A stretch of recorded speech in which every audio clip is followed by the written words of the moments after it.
पाँच साल तो मिला है उसको, पेमेंट 5 साल मिला है। पेमेंट का न्यूज़ कब देते? वो बोलते मिलेगा, फिर आपके पास 24 घंटा पेमेंट,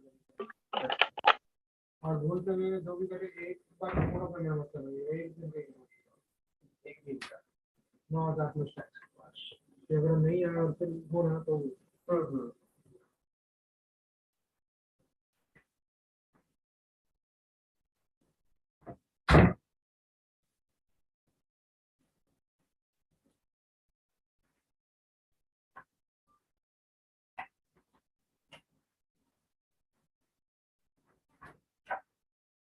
छह बनने का है, तो ये यहाँ से मिलता है, लेकिन यहाँ पर काफी से बेटा वो समझो हो जाए नहीं, इसके बाद कैंसिलेशन पॉलिसी वो भी निकालिए, कैंसिलेशन पॉलिसी निकालिए, 3 बजे के पहले करना चाहिए, फिर 1 रुपया 1 निकाल दो, वो नहीं है।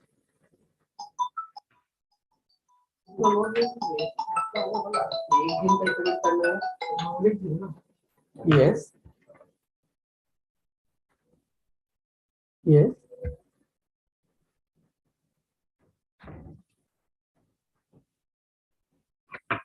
Yes.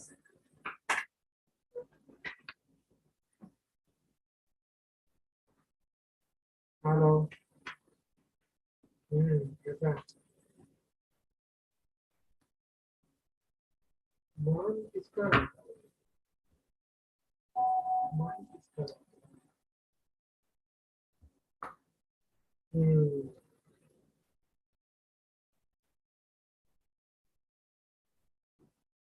नहीं, crazy.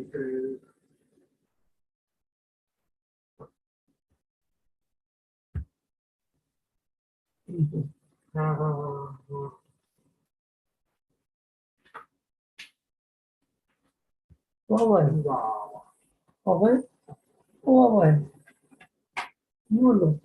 लाइनটা कितना बजा?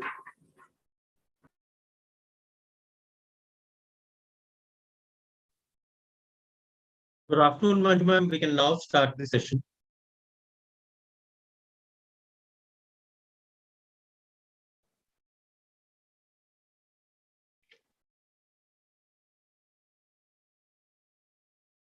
So hello and namaste to all the esteemed panel of educators for today's Ed Friday session, an initiative by School News on two pertinent topics which are so relevant in today's volatile, unpredictable times.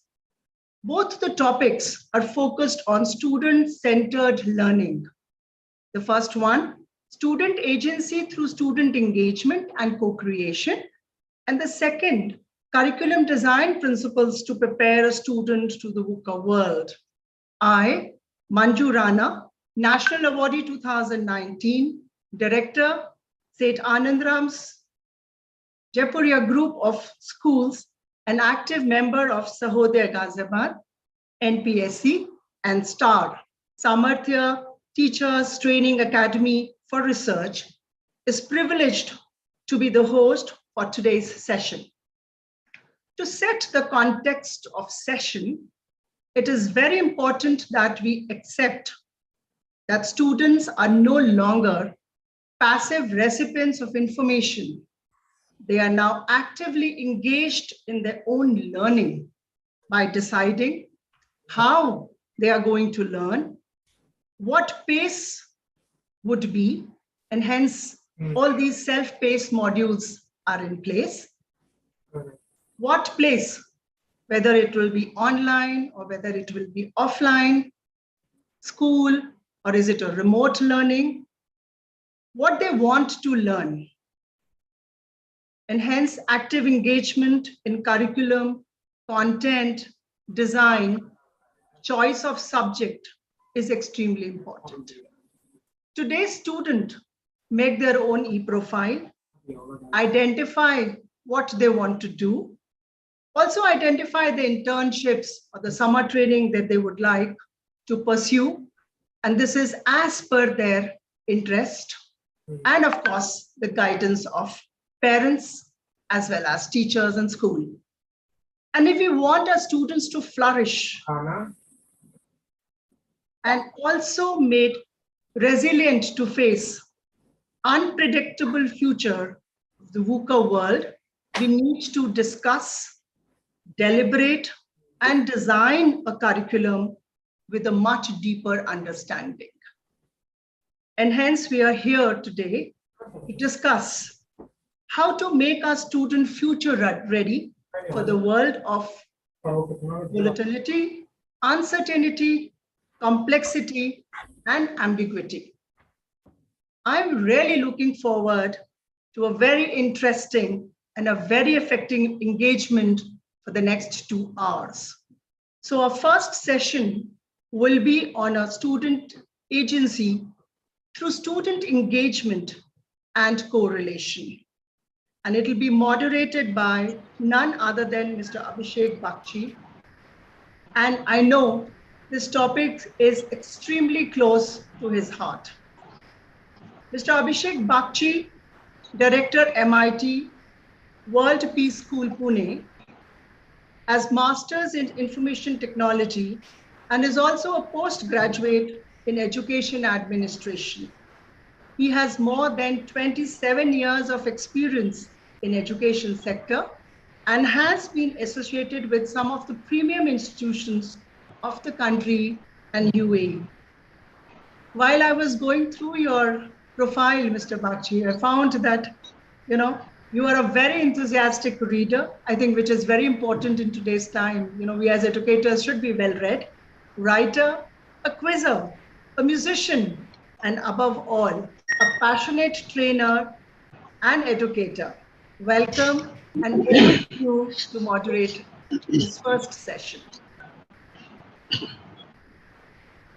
Thank you very much, Manju, ma'am.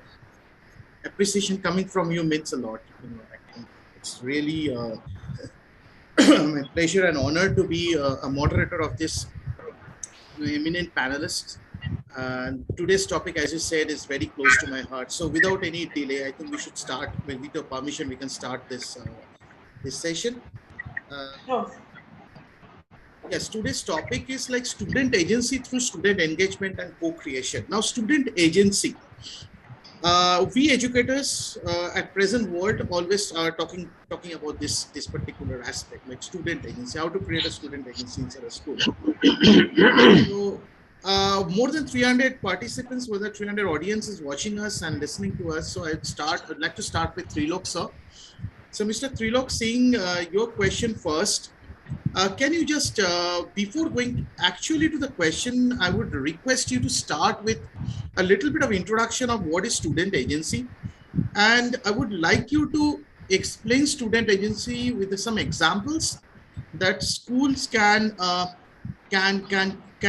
take in to build an ecosystem where the student agency will be thriving. So over to you, Trilok ji. And as you speak, I would request you to within the limit so that we can ask for following questions to you and other members. 3 minutes are okay? Of course, sir. No problem. Please go ahead. Over to you, sir. Thank you, Abhishek ji, for inviting me. And I must say that when you talk about the student agency, I think it's a student have to be the agency to the learning process. If they do not involve themselves, they don't have a proper voice and choice into the education system. If they are not going to take their learners ownership of their learning, the student agency is not going to be successful altogether. So we need to understand what student agency is. And for that, we as educationals, we need to do a lot of research as well. When we want our children to be research oriented, we as the 21st century educators have to do a lot of research. We have to be in the learning process. The day we feel that we are already full, we are perfect, we know everything, that actual deterioration starts.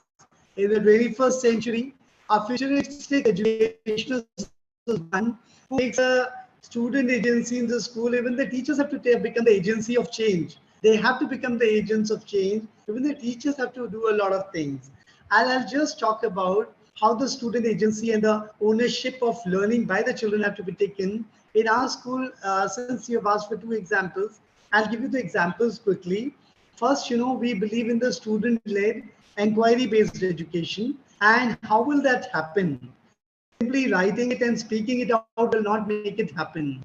So for that, no, what we have done is we have around 8 schools all over India, and we all have around 850 teachers. So what we have done is we have created a PLCs, professional learning communities, and online on the teams we are meeting every third and the first and the third Saturday.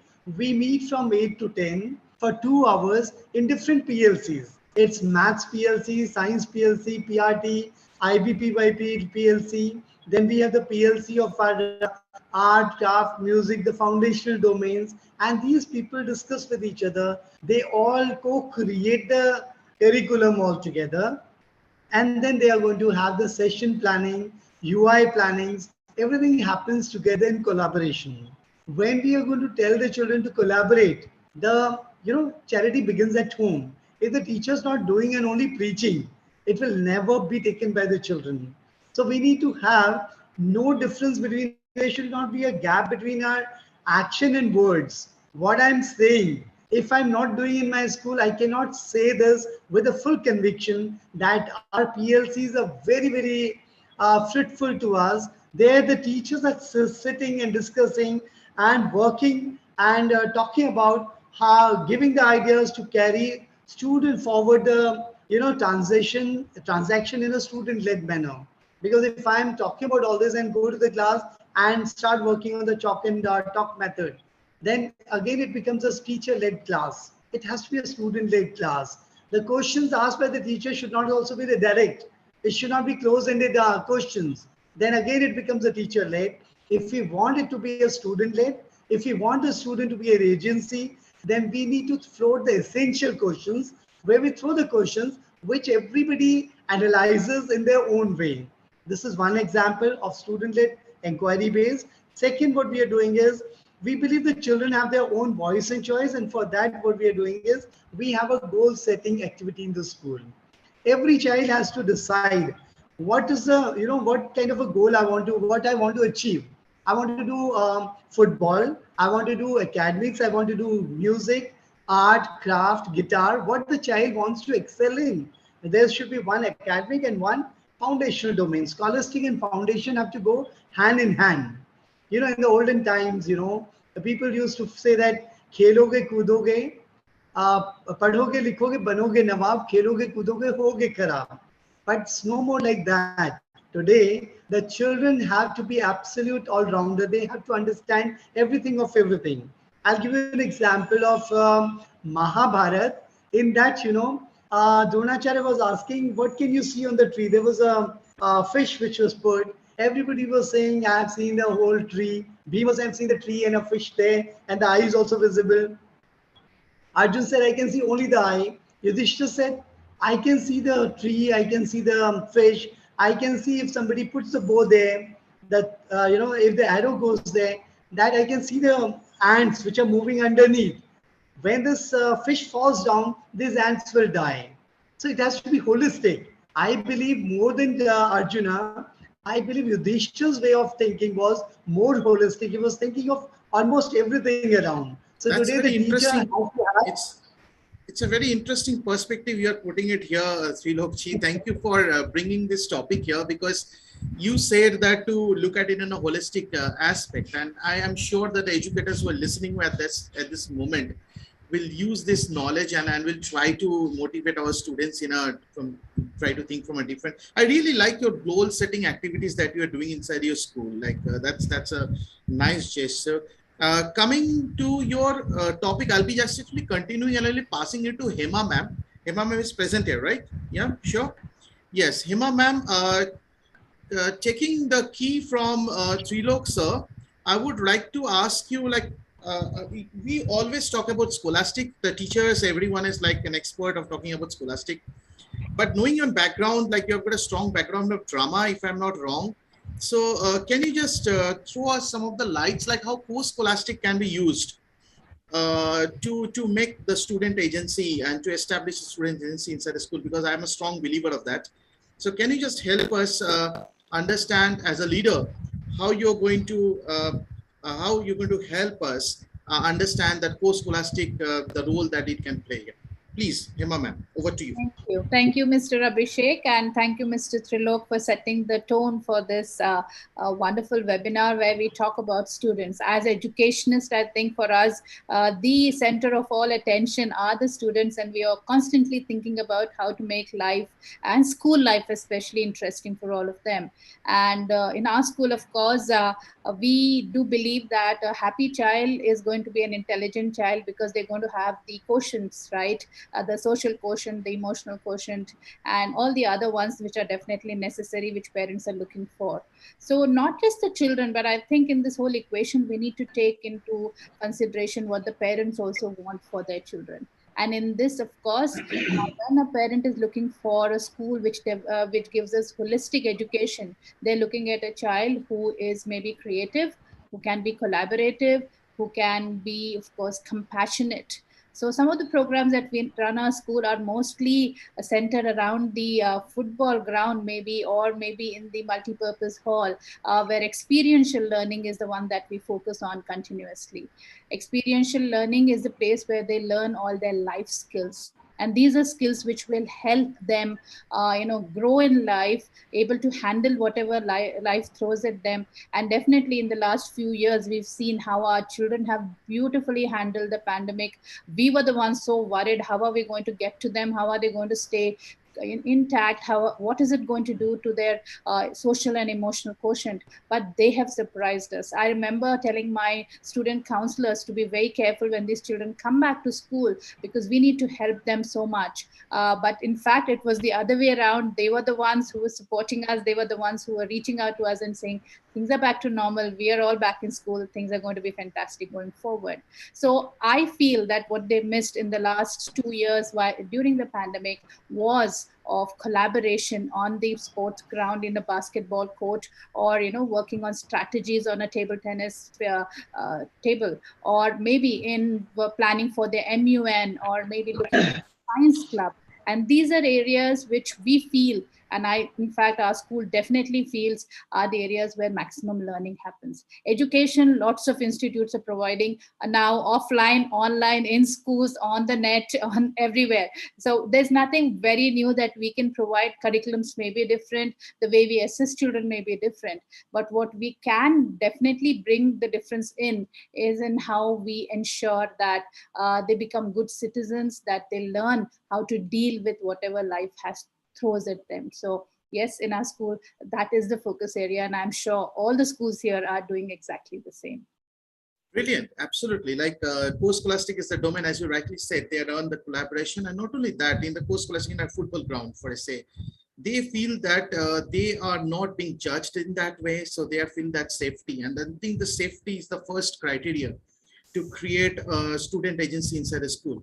Having said that, I would like to pass the ball to Dr. Pillai, and with a good background of foreign curriculum experience and knowledge, I would like to ask you, sir, that how you are finding, or what are the striking differences in between the Indian and the foreign curriculum when it comes to establishing student agency inside the classroom? Because like I'm sure most of the educators here present and the teachers who are watching it, the majority are from the CBSE background. So your take on this will definitely help us to understand better. Over to you, Dr. Pillai. Thank you very much, and I appreciate the question, but I don't know if there is any difference between foreign practices and Indian practices. What I'm going to tell you is what I practice, which is mainly based on international practices, and you can yourself check as in student agency. You become agentic to check if there are differences. That's what I will say. To me, I will start with what agentic education, according to me. Learner agency means learners should understand when they need new learning and how to learn when they need. And when they need to unlearn something which no more serves them, they have to unlearn it. And also they need to relearn what is going to help them more. So that is learner agency, according to me. For this, of course, agentic education should happen in our schools. Usually agentic education must be open, distributed, scalable, social, it should be generative, it should be networked, it should be self-organized. I can go on saying that one. It should be adaptive, and the most importantly, it should be global. So when I say global, when I think I mean, you get the point. There should not be much difference. And the continuum of learner agency is the same everywhere, I believe.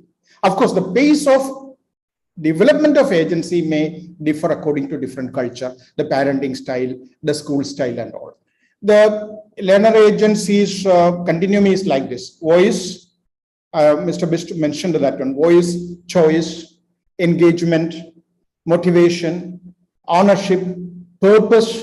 Finally, the student or the agentic learner should attain self-efficacy. So there are three dimensions in agentic learning.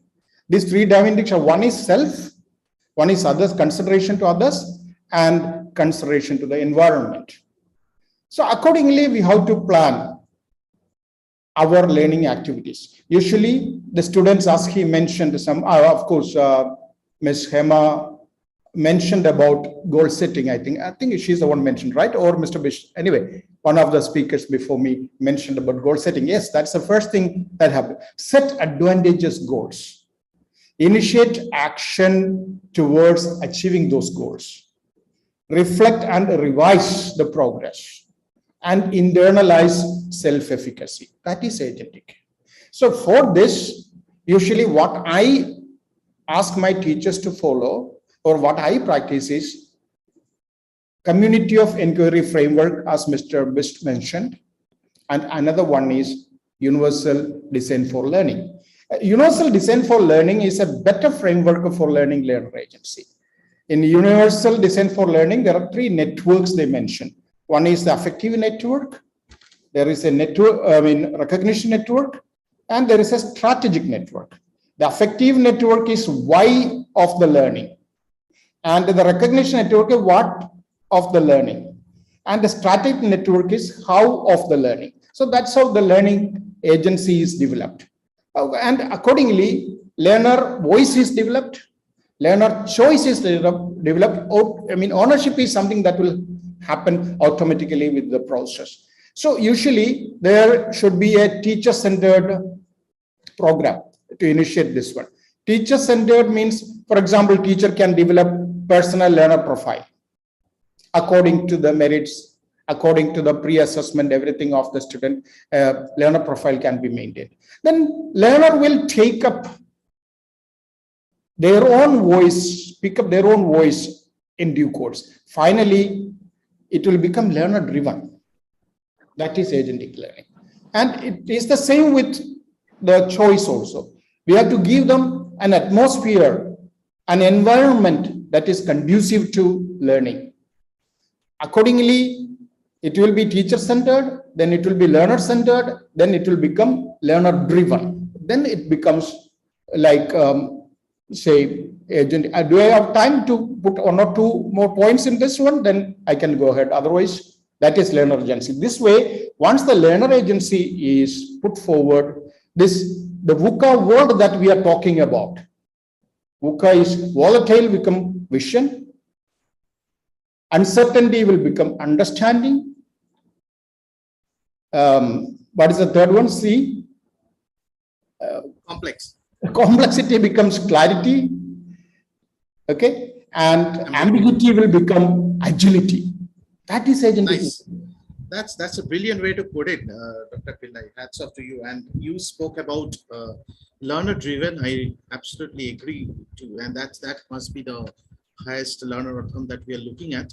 And you also spoke about adaptive learning, which is another interesting way to look at it. And when we talk about adaptive, I would like to pass my next question to Dr. Parthasarathi. If you're present, sir, my next question will be a little different, because like this is a little hatke, we can say, because we talk about, we are talking about agency. And when we talk about agency, I would like to compare our learning process with an animal. Now, when it happens, what it happens in an animal, the animal brain, they learn a baby animal learns faster than a human animal. So what happens, like a human baby needs a protection and guidance when they are very, very small, when they're in infancy.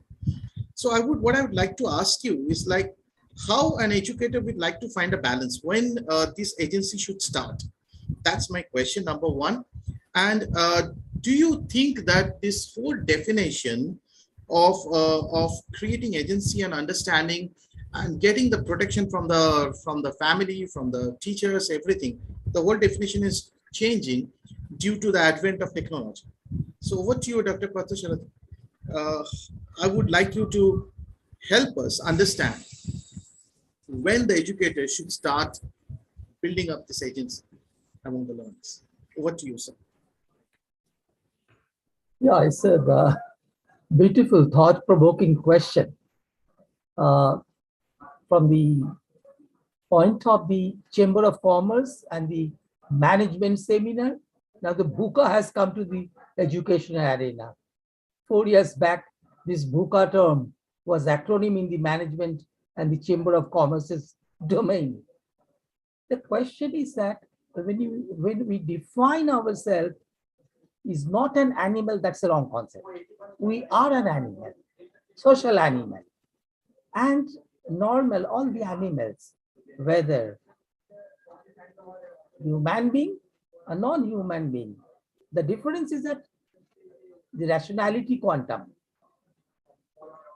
Mother of human being and mother of normal animal, they do have the affection at the same level.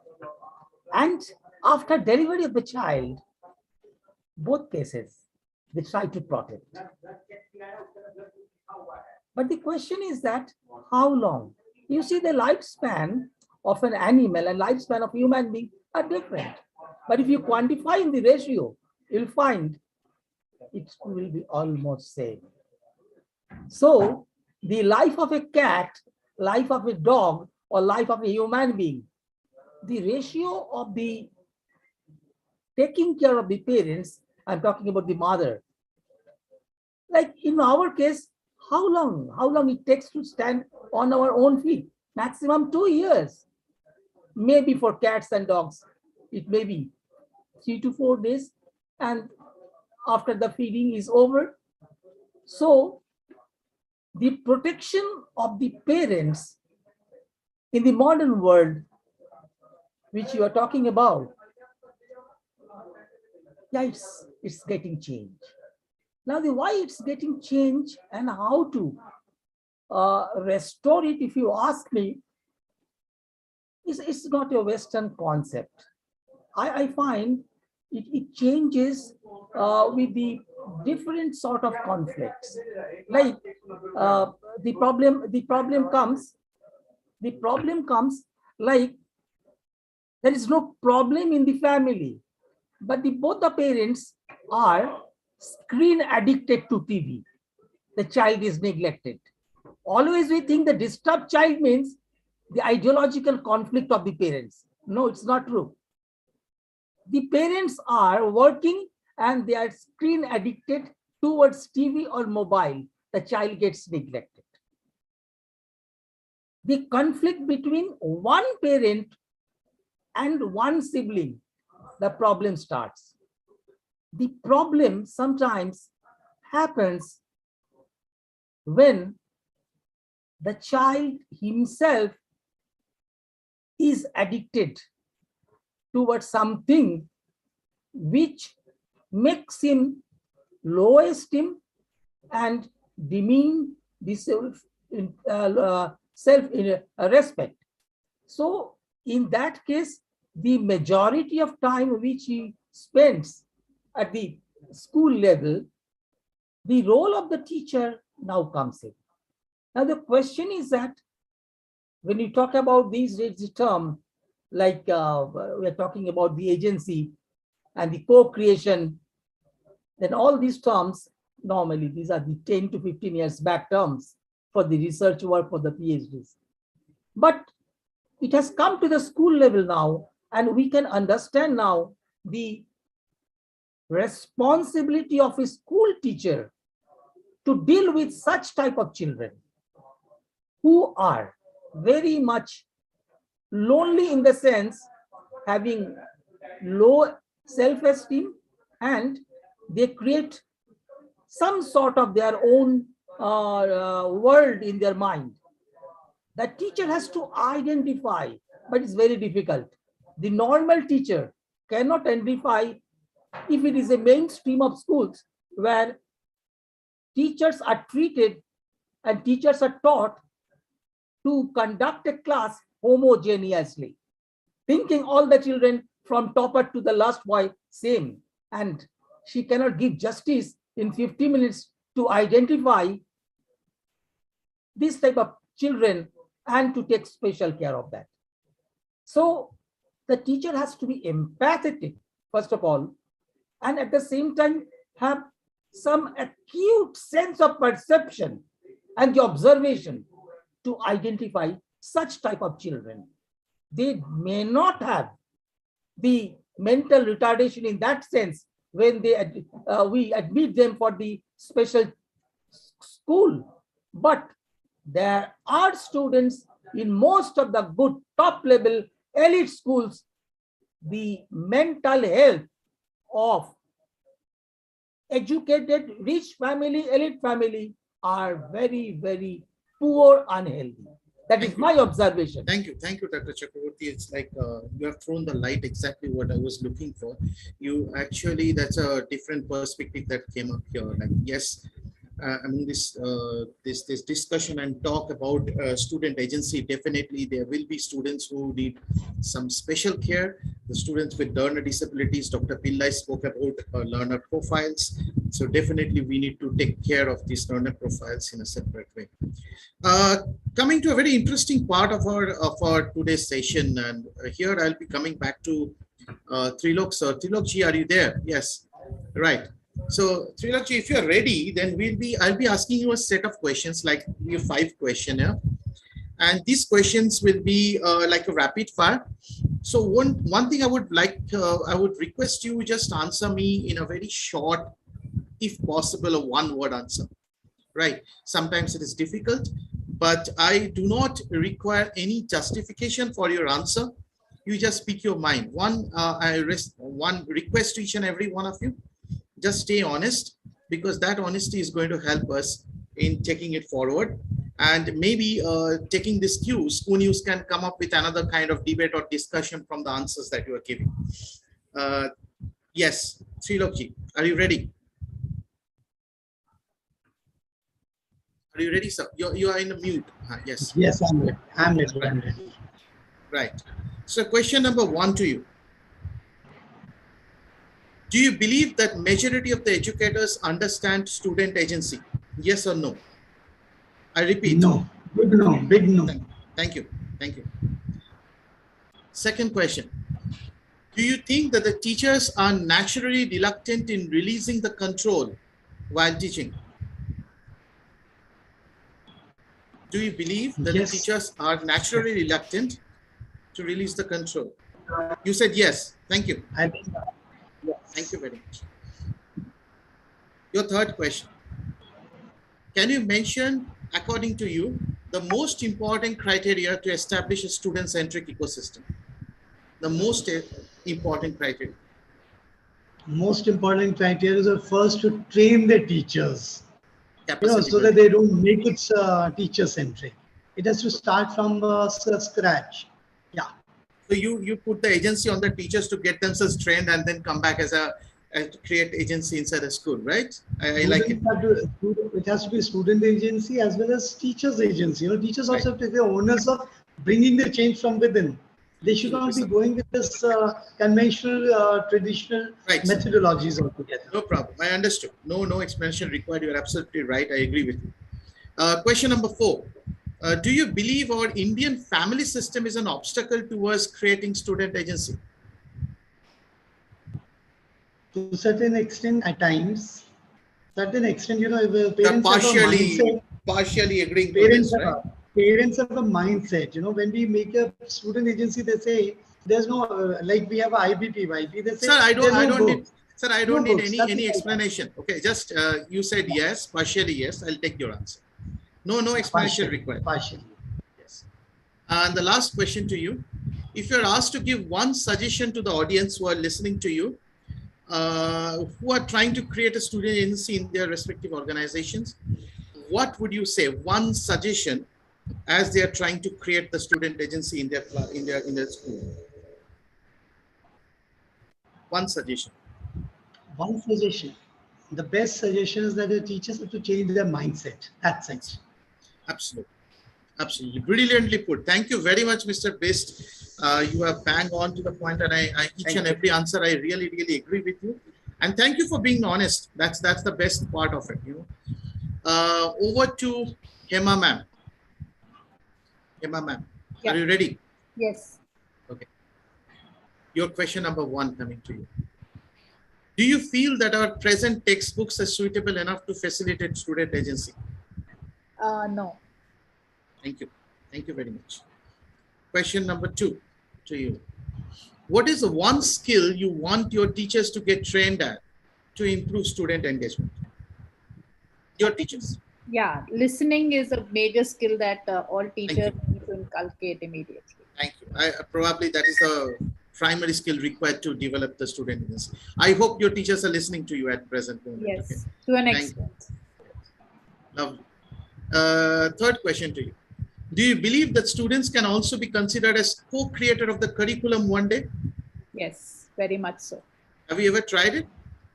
We've tried it with some new clubs where they have created curriculums for the club. So I think fantastic. It's progressing. Yeah. Brilliant. I think many other leaders who are watching this can give a try. Fourth question to you. Can you mention one feature of the present NEP that supports student agency? I think the way they've divided it in terms of the entry age for children into education, the schooling, and the way they have broken it up into 3+, that kind of thing is a major step for NEP to take. Point taken. And the last question to you, can you mention one change you would like to bring in your school to propagate student agency? One change. Yeah, I think the 5-day school, I think we need to make it a little bit more, flexible that way, where you have maybe 3 days of complete learning and then 2 days where children get to do their own thing and they decide on what they would like to do. Maybe 4 days and 1 day. Or nice. I really loved your suggestion. Like this is a very interesting perspective you're throwing in. I wish that we could have had more time in discussing about all these things. But again, as I said, maybe School News will take it up and continue another session with this topic. Dr. Pillai, are you there? Ready? Yes, I am. Thank you, sir. So question number 1 to you. Do you believe that a controlled classroom is better than an experimental one? No. Thank you. Your second question to you. What is the primary reason that prevent educators from letting go the control? What is the primary reason? What is the primary? Not letting go. Yes. Well, I mean, in my experience, the modern educators have changed a lot. We cannot generalize that they are controlled. But still, the primary reason that how we see, like we are always, no matter how much we try, that control thing comes to our teachers. We are trying. I agree with you, sir. We are trying our best, but this is still prevalent. So, what is the primary reason, do you think? Primary reason is they are not becoming agentic teachers. Thank you. You have put it in a nice way. Like you have used the topic to answer the question. Thank you. Yeah, nice. Third question to you, sir. Do you feel that designing curriculum with student agency as priority may result in unfinished syllabus? No, because syllabus completion is on the basis of objectives, and objectives can be done through this student agency. Fine. Point taken. Thank you. Question number 4 to you.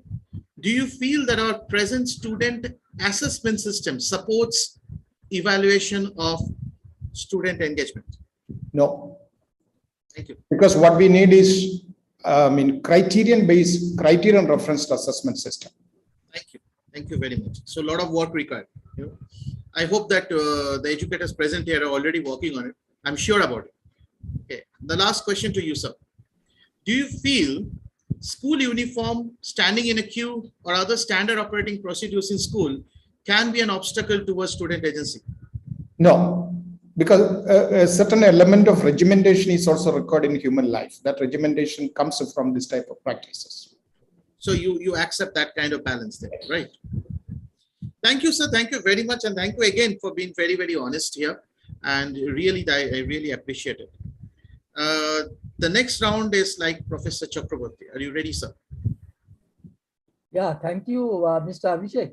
The earlier questions were really very, very extremely. Yeah, sir, trust me, your questions are going to be something tricky No. because I like to ask you something, hatke questions. As I told you, I always asked you. My humble submission is I'm not directly involved in school administration now. That's fantastic. For the last, but I run two ICSE schools. Yeah, I know. One in Kolkata, one is in Madhupur. I know. Sir, for your first question here, do you feel that the socio-economic status of a child affects his or her ability to form student agency? The socio-economic status is dependent. I do agree. Thank you. I do agree. Thank you. Completely. Your question number 2 to you. In this world of increasing conformity, do you feel talking about learner agency is a dichotomy? No. Okay, fine. You don't have to justify. You should be starting somewhere, right? That's the point. Yeah. Question number 3 to you. Can you mention one measure that can make educators better listeners and in turn support student voices? One aspect of one measure, one thing that they can do to become a better listener. Allowing students to take the class and the teacher should be sitting on a bench as a student. Okay. So given that space to that student, right? Your fourth question, sir, if you are allowed to modify one element of NEP to facilitate student agency, what would you like to change? Can you repeat, please? If you are allowed to change one element of the NEP, of the present NEP, and one aspect, then what are you going to change to allow student agency? The present NEP is an excellent policy. I don't think I require it to be changed. So no change required? No. Thank you. The last question to you, sir. In this increasing polarized world of I am always right, okay, no pun intended, what is the primary change you would like the present and future educators must try to bring among themselves? What change that you're expecting the present? You have got immense knowledge and experience with you, and what change you are expecting the present and future educators must bring on themselves? Yeah, I feel, to be very honest, the equivalency of different boards, like West Bengal board to Tamil Nadu board, ICSE to CBSE, IB to some other boards, whether Bangladesh board or Nepal board, there is no global board like the Washington Accord for equivalency of the undergraduate BTech program. In our country, there is a NBA, National Board of Accreditation. There is no board as such. So the problem arises that, no, your board might be excellent, but still you prefer the international board. Now, it makes no sense. What is international board? You bring Nepal board and you call it international. Now, the question is that there should be some international agency which will equate the school curriculum in the terms of credit point, and there should be equivalency. Unless there is equivalency, some board will take the upper, and always my board is the best one. And I see in my dream that one day, at least, that board will exist. Okay. Thank you very much. Thank you for your answers. Thank you each and everyone for your answers. So let's take some questions from the audience. One question I can see here in the question over the chat or somewhere in the question area, that how can we improve? It's a repetition of the question that I asked just now, improve listening skills of the teachers. So already Mr. Chakraborthy has answered it, but if anyone wants to pitch in and say something, please be our guest. If how to implement, this is a very relevant point, because as we always discuss that listening skill is the primary skill. I think Hema ma'am already spoke about it. So how do you improve the listening skill of our educators, of our teachers? If Trilok sir or Pillai sir, if you want to say something, please go ahead, because this is I think the most vital skill we require for our teachers to develop. Yes. Okay, I can try actually. Yes, please. Teaching the students how to ask questions is the best way to listen, actually. So once they are allowed, actually, the children, human beings are born with curiosity, a lot of curiosity. But what happens in schools is killing that curiosity. They are not allowed to ask questions, but we have to come back to the custom of, or the culture of making them ask questions. If they ask questions, naturally they will develop listening skills also. So teaching them how to ask valid questions and encourage them to ask questions is the best way to inculcate listening skills. Thank you. That's a brilliant point. Like teaching them how to ask questions. That's a very Trilok sir, if you have got any other things to say, share. Otherwise, I can ask you another question here. Trilok ji, are you here? Okay. Yeah. So you have got any other take, like Mr. Bagchi, I'm here. Actually, I'm doing multitasking. The school is running at the moment. You always do that. So, you always do that. So I would just say, this perspective of asking the questions to the children, I think we need to instigate our children and prompt our children to ask more questions. When they're asking more questions, they're in a better learning position because the observational part is better. When we are writing on the board, they're copying down and mugging it up and vomiting the exam and forgetting the next day and saying, Tera tujhko arpan kya lage mera. So I think that process has to be removed, and we have to instigate the children. We have to give the food for thought for the curiosity of the children. Children should not be deprived and they should not be discouraged from asking the question. I'm telling you, more the questions you ask, better you are, because your understanding becomes better. Because when you are asking the questions, you have to do a little survey. You have to do a little observation. Like you asked us the questions, you asked us the, rapid fire. Do you think it's so easy to make such questions? It's not so easy. They were such smart questions. You did a little research, you did think over it, and you just try to pen them down. It's not so easy that, without doing any research, without thinking on it, you'll not be able to frame the questions. But yes, answers you can give in any time, at any point of time, you can give the answers. Maybe a little vague, but there will be answers. But framing the questions are more important as skill. So we must encourage our children to develop the skill of asking more and more questions, right? Thank you. Right. Yes, brilliant. Like Hema ma'am, if I can come to you now, okay, because let's have a continuation of what you said already. I'll come to the post-scholastic part again. So what happens when a student is in the post-scholastic? Usually they like to play, and we like to put a learner outcome into it and skill development and everything. So how do you think the teachers can actually use that post-scholastic structure into a scholastic format and actually help them to become more student engaged? It creates more student engaged. Yeah. The moment you put an assessment around the curriculum, it becomes like a task or a chore, and it's important for a teacher, especially a scholastic teacher or an activity teacher, to make it something that the children show interest in doing or wanting to learn. So I always tell our activity teachers that you need to show your passion for the subject you're teaching for the children to be able to pick up that passion as well. So at certain stages of their growth, we ensure that they're exposed to everything: theater, music, dance, public speaking, all of those other aspects that the parents want their children. But after a certain stage, when we feel that the children are ready to pick up on the one thing that they would love doing for the rest of their school life, we give them that option and say, okay, here on, you pick this up and you take it to the best, to whatever level you want to.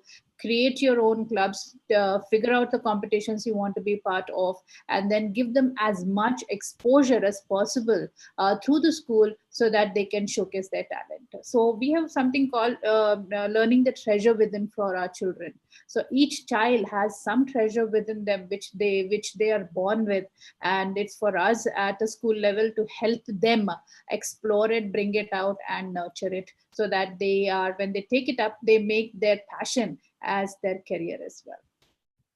Wonderful. So these kind of activities, these kind of initiatives actually will help us to make better students with more agency. Like I can remember like a few weeks back, like we have a fantastic event where students were left alone, and they made their own items, they sold their own items, they actually promoted their own items. So why I asked that question, that it's difficult for the teachers. I know Dr. Pillai will be maybe a little bit disagreed with me, because the teachers always wanted to, take the control of the situation. But I don't blame them. That's how we are also taught, and we were also like, we have grown up like that. Now, a question to Dr. Pillai here. Do you think with the advent of technology and with the available of information everywhere, do you think that the students are naturally getting ready to take the ownership? They are understanding. Now, here comes one trick here, because as they are trying to get the ownership of their own learning, how much they are actually sure about whether the learning is the right learning or not. So over to Dr. Pillai, what you're going to tell to the teachers who are present and now in this audience, and how they are going to guide the students so that they can take the ownership of the learning, keeping in mind the technology that you're using, keeping in mind that they are learning what they're learning right. What do you say? Well, learner agency doesn't promote things at a laissez-faire approach. Actually, it's not like that. It is not even controlled approach, but at the same time, teaching the students to take ownership. In the context that you mentioned, for example, learners should be, or students should be taught how to distinguish between the right information and wrong information. For example, every newspaper printed in the world are attached to a political or social or religious affiliation. They have. So every news they publish will focus towards that only. Same news, you can see the different ways, the different perspectives in the newspaper.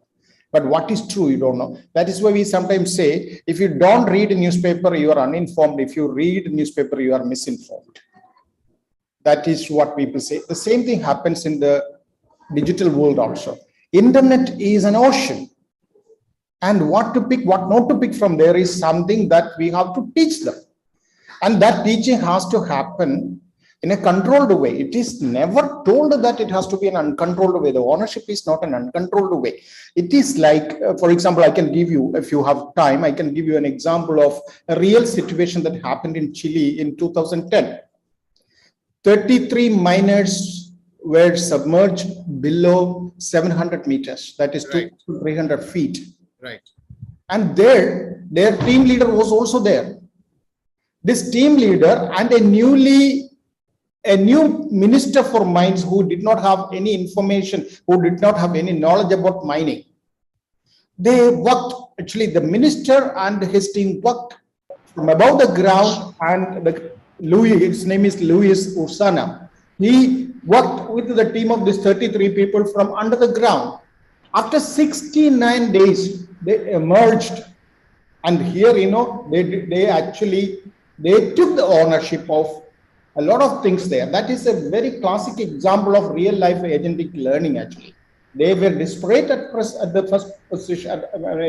Initially, they were very desperate, but later they became very oriented. And they organized under the leadership of Mr. Urzana. And they were divided into different teams. Some were looking for water, some were looking after the ration. Ration was only 2 teaspoons of tuna in 2 days, actually.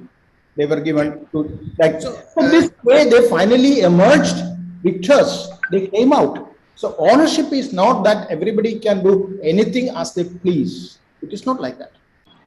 So taking the cue from you, actually, what I'm getting after the discussion with all the eminent panelists, like ownership agency, definitely that's a thing that we are talking about today. But a leadership, a well-guided structure is also required to create a proper agency into the system, because we can keep on talking about leaving the students in one corner and let them do whatever they feel like.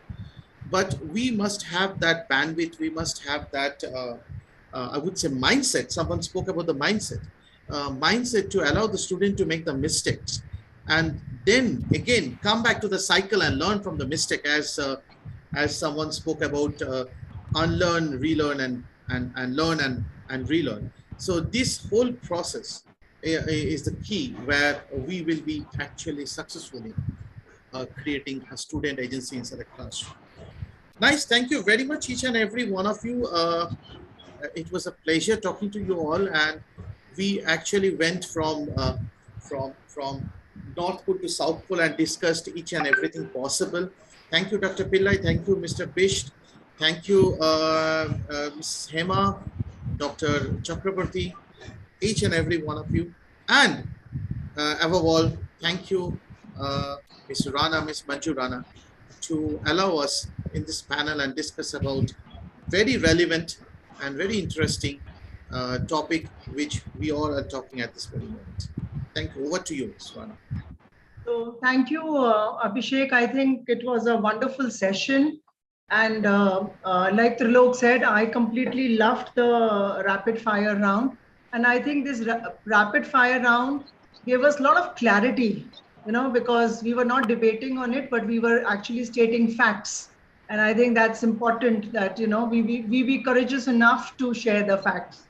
And I think if I have a minute, I would love to share that, everybody that spoke about student agency, I think what I gathered was it is a capacity to actually set a goal, right, and reflect and act responsibly to effect a change. And I think that is most important. We have to create our student as, or make our students as effective change agents. End of the day, they are the one who is going to, take higher roles and capacity building. And I think it's all about acting. अब हम लोगों को action जो है वो बच्चों के हाथ में धीरे धीरे छोड़ना शुरू करना पड़ेगा, and rather not being acted upon, shaping rather than being shaped, and making responsible decisions and choices rather than accepting those determined by others. So I think if I summarize the whole session, I think this is what is important. Slowly, and there was a question that should we allow children to lead a class? Yes, we should start doing that slowly and gradually. And I'm sure, and of course, the teacher role is always there. It's they will always be there as a mentor, guiding the children from front. If they fall back, we are there as teachers to hold them from back, wherever it is needed. So we have to lead them. So thank you once again, all the members of the panel. It was indeed a very, very enlightening session. Thank you so much. Thank you. I think we'll join again after Thank 2 weeks you. for the next session. Yeah. Thank you so much. Thank you, everyone. Wonderful moderator. And I think teachers have to be facilitators and give the children a little freedom. Thank you so much. Thank you, Thank you, everyone.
Good afternoon. I would request the panelists of the second panel also to join so that we can now proceed with the second session.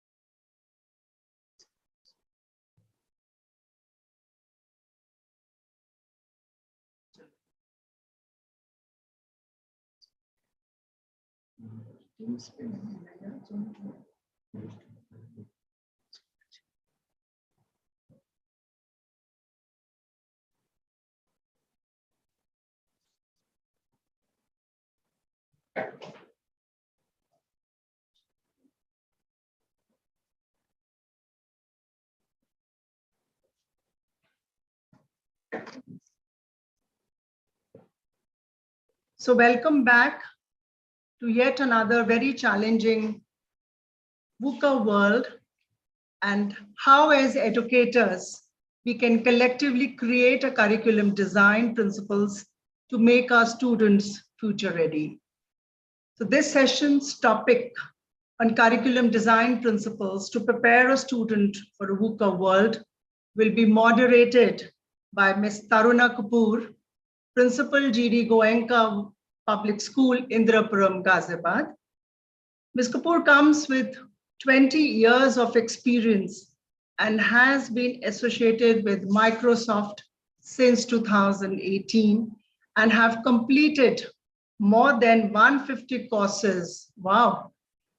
It is her vision and passion that has helped her to evolve from kindergarten teacher to a leader.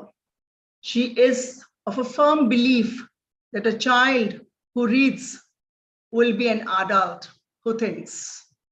Please join me in welcoming Ms. Kapoor. Over to you, Taruna. And I know this will be a very, very engaging and not so disruptive session. Over to you. It's an honor, ma'am, hearing these words from you. And it's actually a pleasure. And I'm honored that School News has given me this opportunity to discuss such a wonderful, wonderful topic with eminent panelists, you know. And without any further ado, this topic is actually VUCA world is, you know, from last 2 years, we are facing the challenges and everybody has got different ideas and ideologies, which we would like to share, so that we all can learn from each other, and the people who are there hearing and listening to us, they can also adapt the good practices what we have been following. So without further ado, I would be welcoming the panelists. We have with us Ms. Perveen. She has a 21-year career in education field. She's principal, Sunbeam School, Varanasi. Welcome, ma'am. Ms. Shilpa, HM headmistress at CP Goenka International School, Thane. She's a PRO ambassador for Global School. Welcome, ma'am. Ms. Maya, principal, Downtown School, Guwahati, ambassador UN Sustainable Goals. And she's also been a part of editorial team of CBSE in Communicate English. Welcome, ma'am. So for me, you know, the curriculum is more than the content of a board generated that textbook or an assessment piece. Our curricula must provide the opportunities to the children who are all different, and they arrive with the spectrum of needs and worldviews to make things right things, be alone, fall and learn, practice empathy, collaborate, communicate, and analyze to generate good questions. So that is what I feel. And VUCA for me is versatile, unstoppable, collaborative, and audacious. So my first question is for Maya, ma'am. Taruna, can I take this liberty of just requesting you to adjust your camera so that we can get a complete, wonderful view of yours? Thank Ma'am, you. it's fine now? Yeah, it's fine now. Thank you. Yeah, if you can just fix it a little more. I mean, it's too All close right. to the camera, I think. Thank you so much, Taruna. All right, Yeah, thank you, that ma'am. looks good. That looks good. Thank you. Thank you so much. So over to you, Maya, ma'am, with my first question. What are the key concepts we will address in the VUCA world curriculum? Well, first of all, I would like to take this opportunity to thank for having me on this panel, and it's such a wonderful conversation that we are having. I'm really glad to be a part of it. And thank you to you for giving such a beautiful definition of VUCA. It's less scarier, it's more interesting and more challenging is what I felt. So thank you so much. Well, according to me, curriculum is nothing but the kind of experiences that we are trying to give a child in a school in the process of teaching and learning. The pandemic, and again, we are going back to the pandemic, but the pandemic has actually changed the whole ballgame of teaching and learning process. These are a very, very interesting time for the field of education is what I strongly feel, because, we are ready to experiment. And that's the best part that we are getting out of this pandemic situation. So VUCA describes the situation of constant, unpredictable change. And it also influences the kind of decisions that or the planning that we have been doing for so long. But now we have come to a situation where we do not have any practiced methodology, or how should I put it? We do not have any past relevant experiences to rely upon, because we don't know what is going to come forward, or we really don't know what is it that our children are going to face maybe 2 years or 5 years down the line. So what I feel is, what we need at this point of time is a very flexible leadership of creative people who are not afraid of taking risks. We want management who is clear about the non-negotiables and are ready to experiment. And we want partners in the form of parents who are upfront and open and accepting the changes that are happening, so that we can head towards revamping and upgrading our education system. Now, when I'm talking about it, that comes to the point when we are trying to consider the concepts that or the contents of the curriculum that we are looking at in this VUCA world. What I feel is that we need to address the concepts like change management, like critical thinking, like creative leadership, leadership that can anticipate and react to nature and speed of the change that is happening. Of course, we need to also include technological media and information literacy, which is a very important part of today's world. While we are considering the curriculum of these young minds, social skills, of course, open communication, knowledge transfer and collaboration and cooperation goes without saying. We need to have this. Now, apart from that, we need to understand how are we going to assess, because gone are the days when we need to level the grounds. I think it's about time that we also start changing the game based on the pace, on the competency, on the interest of the child, and assess them on those bases rather than the set rules of assessments that we have been looking at for a few years now. The teaching pedagogy, in the classroom, we need to work outside in. We need to understand what is happening outside the classroom and bring that outside world inside the classroom and start training our young minds. Because like somebody said in the previous session, that there is this whole sea of information available. Now, it is our duty as facilitators, and I don't say educators or teachers, I say facilitators, because they already have a lot of knowledge on their fingertips. They don't need us to teach them anything separately. But what I'm saying is that when we're talking about us as educators or facilitators, we need to teach them to navigate through that sea of information, which is so easily available to them, and make them understand what are they supposed to look at and what are they supposed to ignore at certain point. So yes, that is one thing that we need to look at when we are having a teaching pedagogy inside the classroom. Apart from that, I feel the endeavor should be to build a strong, creative, balanced, responsible young mind armed with insight and instincts, instincts to tackle the unknown. Because otherwise we will not be making them VUCA ready, like I would like to say that.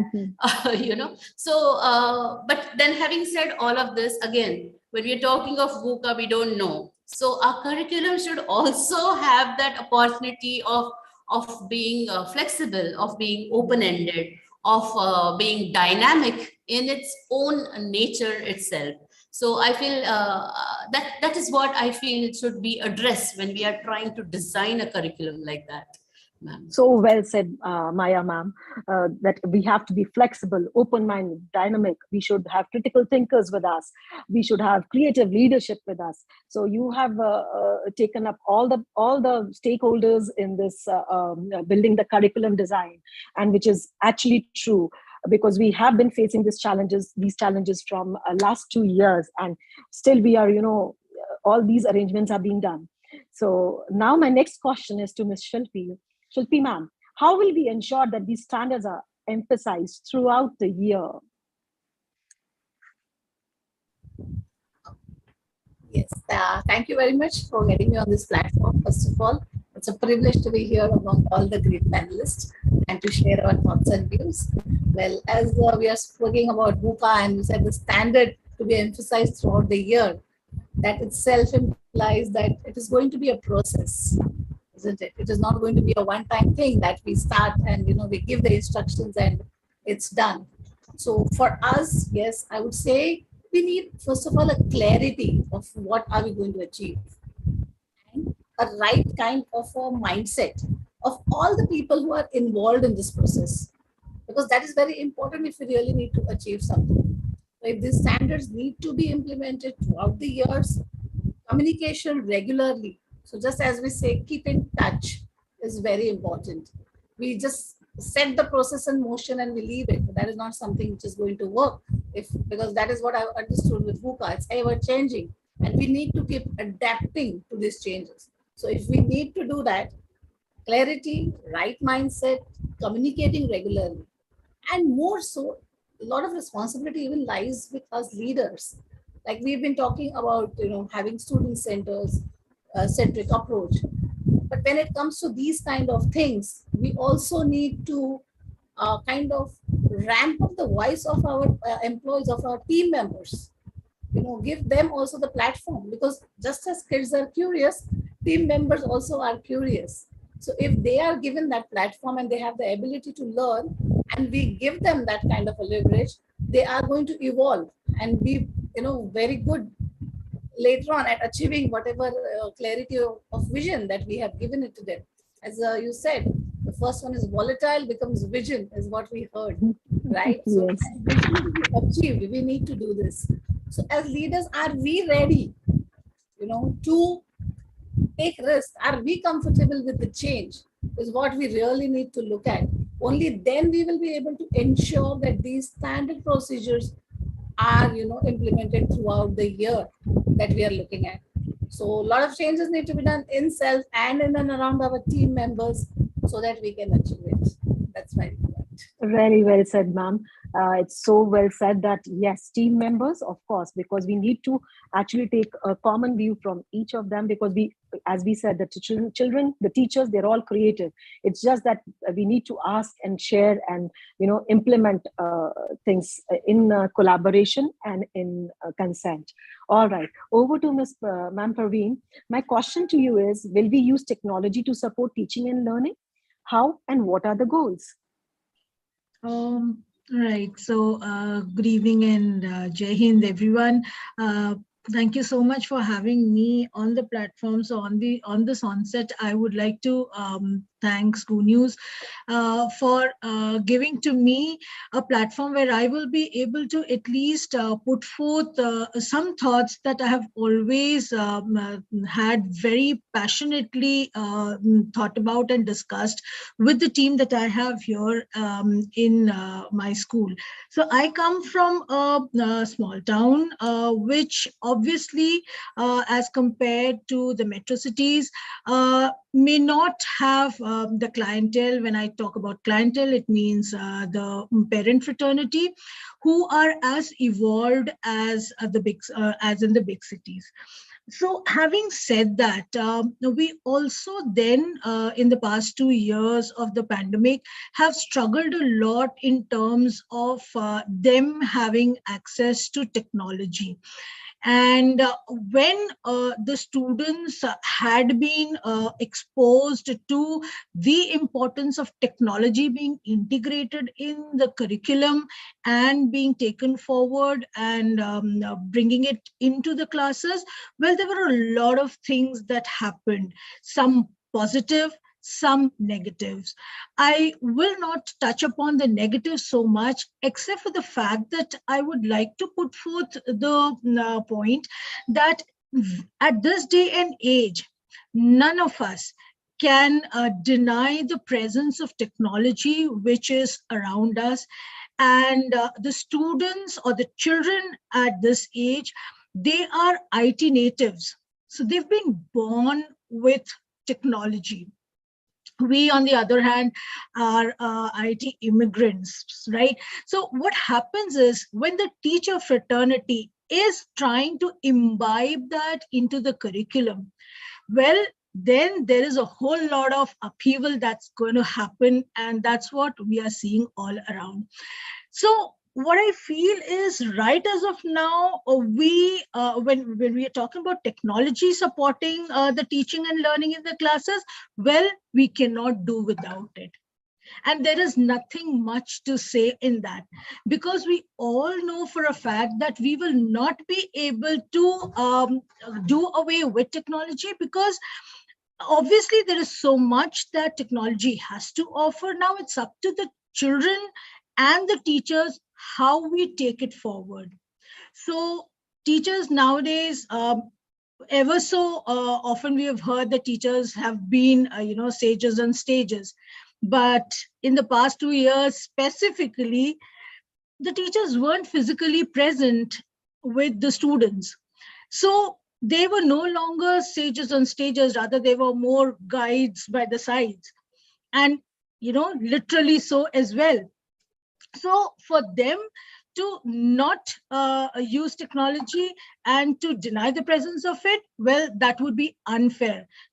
And for the students, it has always been a fact that when they have gadgets in their hand, when they have technology in their hand, these edtech tools that we talk about, when they start having a taste of that, they are so eager and curious to explore much in that.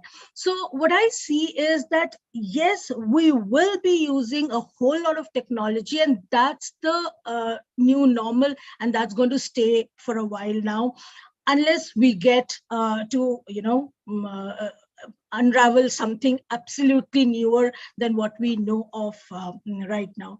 So what I see and foresee right now is that in the teaching learning process, technology is so very well integrated that we're not going to even think twice before we actually make use of technology to enhance the knowledge. So learning does not just become confined to a teacher and a student, or a particular book and a child. It's more like what the students are going to unravel with or without the physical presence of a teacher. So, ma'am, I feel technology and the support that it's giving to the teaching learning process is going to stay and stay good. I 100% agree with you. And I really loved your born IT natives and we are IT immigrants. I really loved that. And what you said, that technology is a new normal and it is going to stay with us. Totally agreed, because the children actually have emerged as very great learners in this pandemic period. They have come up with different tools. What we train them, they are coming up with new things and new presentations, the new applications, and that is actually going to stay with us. And yes, we have to be very particular. That well said, that there were some side effects also, but yes, if we have used that technology in a right way, the children have really been benefited. Well said, ma'am Perveen. Thank you so much. Over to Maya, ma'am. I just wanted to know that this VUCA world, how will we measure student understanding with this new curriculum design? Well, interesting. The thing is, the whole purpose of teaching learning process is to evaluate how much have the students understood. That's the primary reason that we are conducting this whole experiment or this whole process of teaching and learning. The dynamic VUCA world will constantly require an educator to check, to modify, to unlearn and relearn the techniques of teaching, and to understand whether the teaching has happened effectively or not. Now, this understanding of the students can be made very directly, like the way we are doing it now, examinations and tests and quiz and etc. But when we are talking about the 21st century classrooms, our assessment methods also need a little revamping. Methods like peer-to-peer learning or self-assessment. These are certain ways or methodologies which we need to start incorporating, and most of us have already started incorporating these methodologies into our classrooms. Like I previously said, it's gone are the times when we are trying to level the grounds. It's about time now that we change the game based on the learning pace, the interest, and the competence of the child. It's about time we realize that learning is an ongoing process, and so is assessment. It has to be a very hand-in-hand ongoing process. It should be moving along the lines of inquiry, of action learning, of application-based activities like project works or seminars or webinars for that matter. The idea is to foster the wisdom and intuitions of the child. So assessment should also look at these aspects of the personality of a child, wherein we are trying to foster their creativity, or we are trying to foster their wisdom or their intuitions. That is what I think is how we should assess now in the VUCA world. Well said, ma'am. It is actually the project-based learning and application-based learning is in these days. And I feel that when we go ahead with project-based learning, there's the children are actually, doing things, they are observing, and a lot of critical thinking is required, a lot of creativity is required, a lot of collaboration is there. So I feel they are better performers with this project-based learning. All right, over to Shilpi ma'am. I just wanted to know from you that are there opportunities for student-led lessons, or is every lesson dictated by the district curriculum or the national curriculum, or is it teacher-led? So what is your view on this? I would just want to know from you. Yes, there are opportunities, definitely. The gap only is we need to give those opportunities and create those opportunities for our students. Like, I'm a hardcore teacher at heart, I would say. How many times we all are? Really... We all are, yes. ma'am. I'm just interrupting. We all are hardcore teachers because we all have started our journey from there only. And yes, please go ahead. In our journey, how many times do we really ask our students in the class the question, how would you like to study this concept? We never ask that, isn't it? Yes, because it is time bound, we are running with the syllabus, and there are so many things happening simultaneously in a school. It is not just delivering a curriculum, isn't it? So many times these things get messed up. But as we are speaking about the principles for planning a curriculum in the VUCA world, okay, I think we should give these opportunities to our kids. Yes, broad guidelines are required to guide the students in the right way so that the learning happens. It is very important. And when we are doing this, we are recognizing students' ability, okay, to do things independently. When we are targeting at taking our learning to a student-led learning. So whenever possible, we should allow our students to make choices. Because yes, we can talk a lot of things, but putting it to practical, putting it right there in the classroom is what is important. So if we can start with smaller things, it would really help. So I know we have 25, 30, 45 students in the class. It's not possible to take all the 45 things and start doing it, because every child will have an opinion about how the child would like to study. But can we collect this data and analyze it and then plan how do we deliver our next sessions? That is what would really help us to work at the ground level to make our teaching, or to shift the teaching to student-led learning. So small steps, somewhere we need to start, we always say that. So even if we can start by asking this one question at least once in our classroom, I think, and then take the data, analyze it, plan your next step, I'm sure we'll be able to make a difference. Wow, wonderful. Yes, totally agree with you, ma'am. Over to Perveen, ma'am. I would just like to know that do we have a plan B for the students who don't learn in this VUCA world? A difficult question. Yeah, a difficult question, but I hope so. Because, ma'am, you see, as teachers, there have been times when teachers have just loved to concentrate on the smarter ones in the class and the ones who grasp early and are able to interact and so on and so forth in the class. But for students who are slow learners, for students who are not able to grasp certain concepts very well, I hope that all of the teachers do have a plan B, because inherently every child is having one or the other quality, which is his strength. And the teachers, it would be criminal if the teachers are not able to identify that and hone that skill to make it what it takes for the children to get a grasp on their learning. So what I feel is that if teachers are able to get through to the students, now whatever you call it, it could be a plan B or a C or a D or whatever it could be, it is an alternative way in which a teacher gets forth whatever he has planned to impart in the class to every child sitting in his class. Well, I think, I hope that I'm not asking too much from the teacher fraternity if they plan that out well.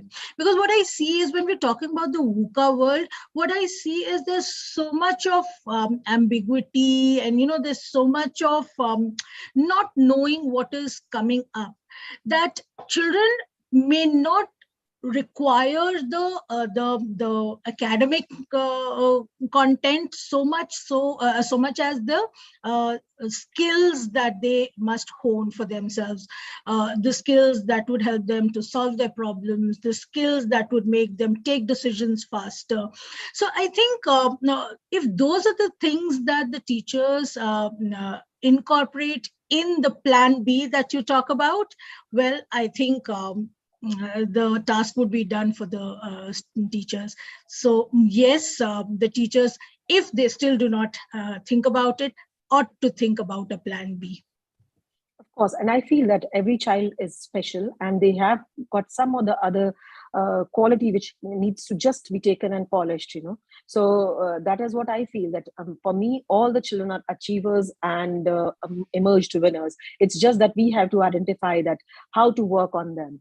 Absolutely. All right, with this, I would like to pass on the question to Ms. Shilpi. Shilpi, ma'am, my question is that how are we going to integrate critical 4 C's, in our curriculum and assessments: critical thinking, collaboration, communication, and creativity in this VUCA world? And how will we design our curriculum so that all these 4 C's are incorporated? Well, with implementation of 4 C's, I think a lot has been said and already been done with 4 C's, and we are already planning our lesson plans, I would say.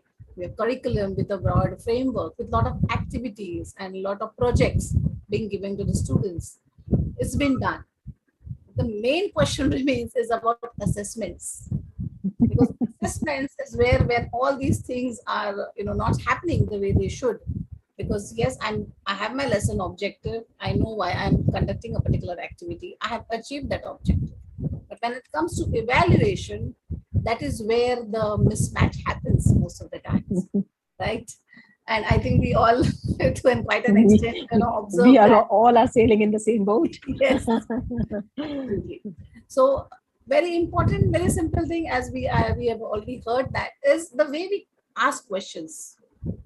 Does it promote critical thinking? Okay.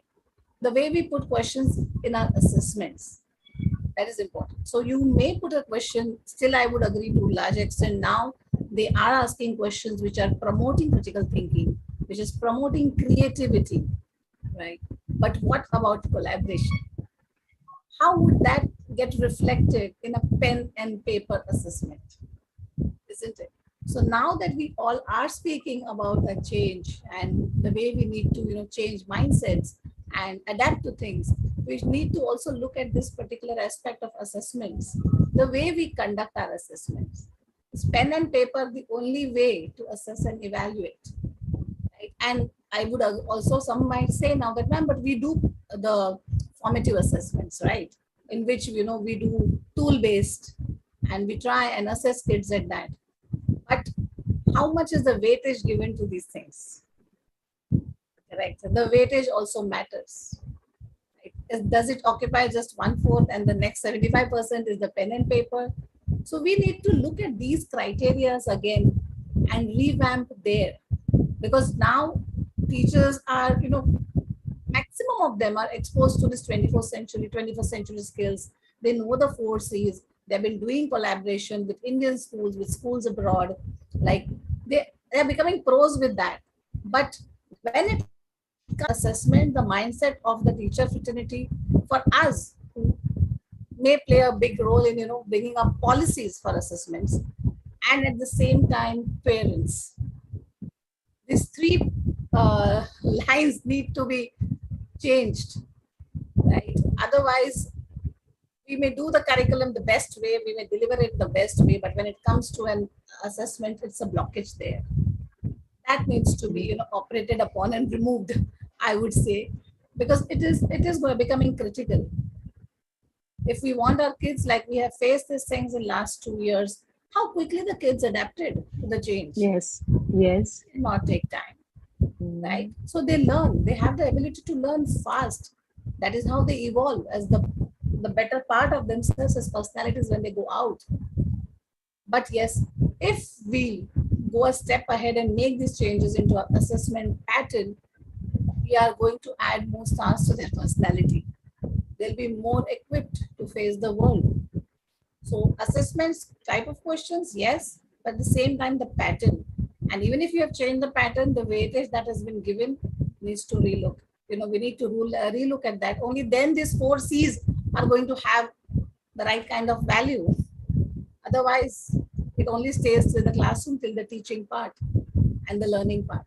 It doesn't even reach the parents, because for parents, yes, ultimately grades, percentage, admission cutoffs, it all boils down to that. So we really need to give a serious thought to this part. Very well said.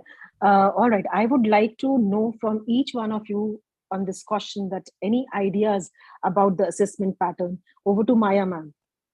The same question. Well, like rightly Shilpi ma'am has almost covered everything. The kind of questions that we are asking, and interestingly, the CBSE has made a note of this. And if you look at the question papers and the kind of questions that are popping up in the examinations, they are actually stimulating. They're actually the questions where children have to really apply, rather than just do the rote learning. So that is a positive change that is happening. I also feel that somewhere, we are missing on to the point of involving parents in the assessments. Okay, I think we should look at that aspect also, where we are trying to involve the parents in the assessment scheme or the assessment. Also, why just the assessments of the scholastic scenario? Like in my school, I have 2 PTMs. One PTM is of the post-scholastic activities, where the children are allowed to perform. They are showcasing the kind of things that they have learned, or they have seen, or they have imbibed, like maybe a dance or maybe a song that they have learned in the activities besides the classroom. So we need to look at it in that fashion also. like I've been saying that, you know, assessment has to be an ongoing process. So it's very important that we devise activities which are integrating the assessment in it. That is something that will be very interesting for our children. Like, let me give you a small example quickly. We had this session for our grade 3 children where we were trying to teach them emotions. The teacher had an activity where she had colored the stones in different patterns of face and eyes. And every time the teacher was asking the students to show an emotion, the children were supposed to put the stone piece on the mouth and the eyes and display the emotion, which was an assessment in its way, because we were trying to identify whether they have understood the now rasas or the emotions that the teacher was trying to teach in the previous class. And they were also very much interested to give that assessment because they were playing while they were being assessed. So that is one thing that we need to start incorporating. We've been harping upon the project-based learning and activity-based learning. Why not project-based assessment and activity-based assessments as well? Is what I feel, you know. Really, very good, wonderful idea. And yes, in my school, we are doing that as well, because I feel that they're below average, which we talk about, they all emerge as, achievers. So that is the way, we should work on. Madam Perveen, I would like to know from you as well on this assessment question. Right. So what I feel, ma'am, is, there's this one very important aspect that we must look into, and that is observation. So when the CC came into existence and CBSE introduced it, the formative assessment pattern was something that was absolutely so wonderful. However, it did not take off the way probably it was envisaged. Is something that could have, been some a deterrent for everyone to think positively about. I strongly feel that children, they should be assessed only through observations, because what happens is the unsaid or something that they are not able to show it through their actions are the things that actually matter. And when a child is doing something, so when my mom is talking about experiential learning and project-based learning, well, there is so much of the child's personality that we as teachers, we as mentors can actually see and assess about the child. And these are the things that will, eventually help him to sail through in life. And when we are teaching the students, and even when the curriculum is being designed by the board, it's not being designed because we want to push in a whole lot of, things that are there given these thick books of the curriculum into their minds. But what we are actually aiming at is a whole lot of skills that these children should be able to gather.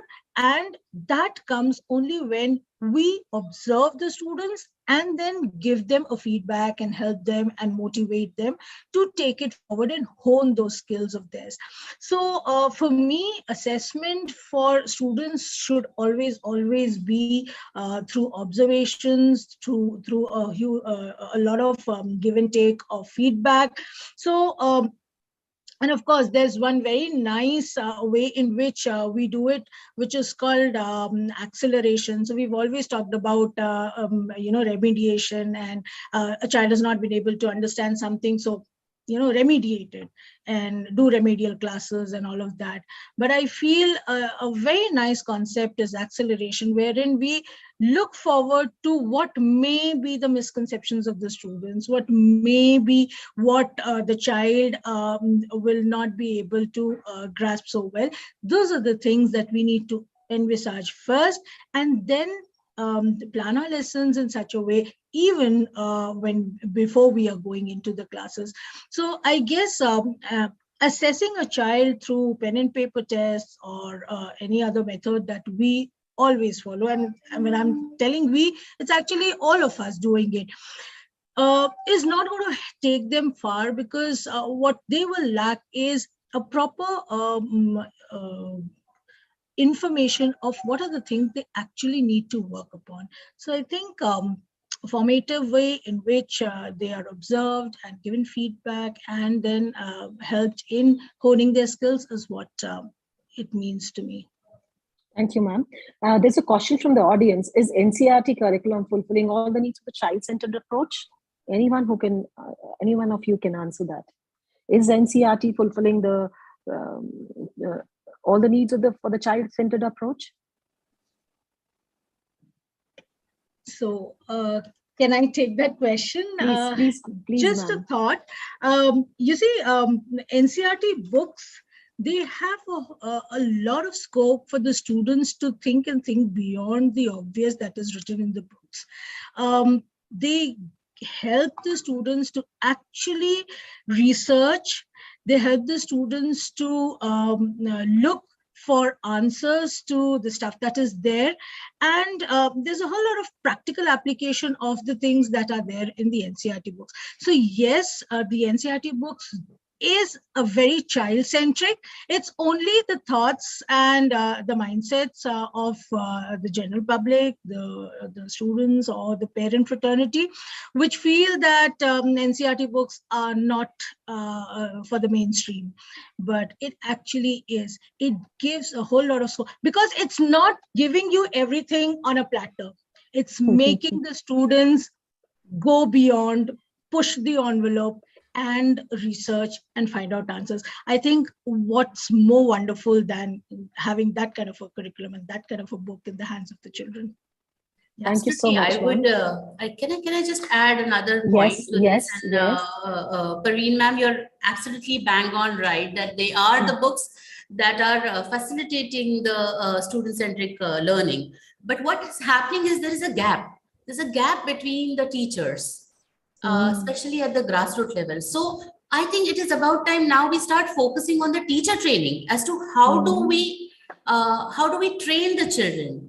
That is something that is requiring a little bit of more attention is what my thought is about it. Otherwise, the books are fine. It's just that the teachers are not able to wrap their head around as to how to go about it. And we are still following the same methodology, coming in the class, reading the class, the book, and, you know, the same kind of technique. So I think that's where we need to work on.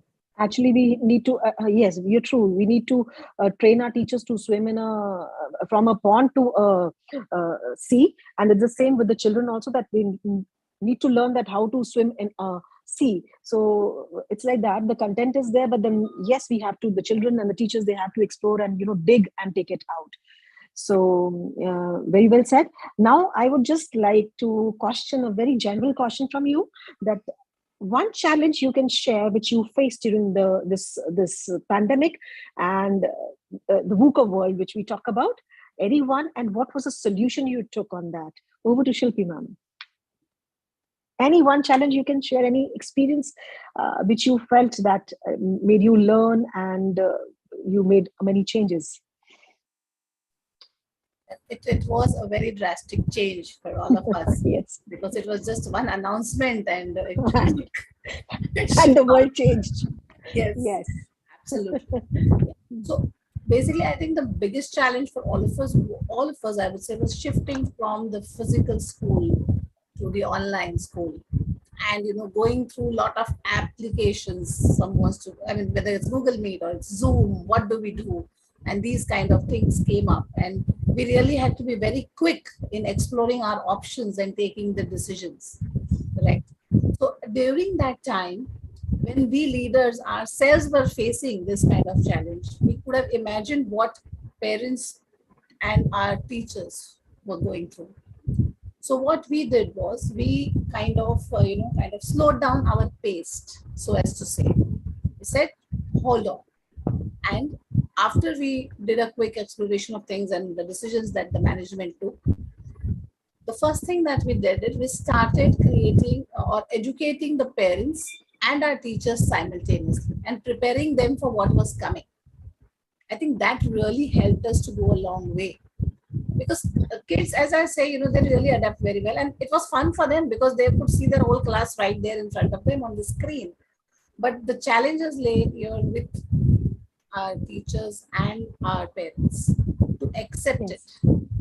And so that was bridging the gap, And not everybody is, so kind of say tech savvy, or not everybody can relate to technology so quickly, because we all know that we have students coming from all different stratas, right? So it is really difficult to reach out to each and every parent at times, and to bring them on the same platform so that whatever we are planning should be successful. So this is what we did as a school, and that really helped us. And second most important thing is, when we were training our teachers to do this, I personally set a goal for my teachers, like just what Maya ma'am said just now, to change their role from being a teacher to being a mentor. Because when you say a mentor, your whole angle of looking, the way you deliver is going to change to 360 degree. So that is what we try to do, and it has been successful, so much so that we've been able to conduct all the activities, small and large activities, whichever we conduct, all the events that we conduct in the school.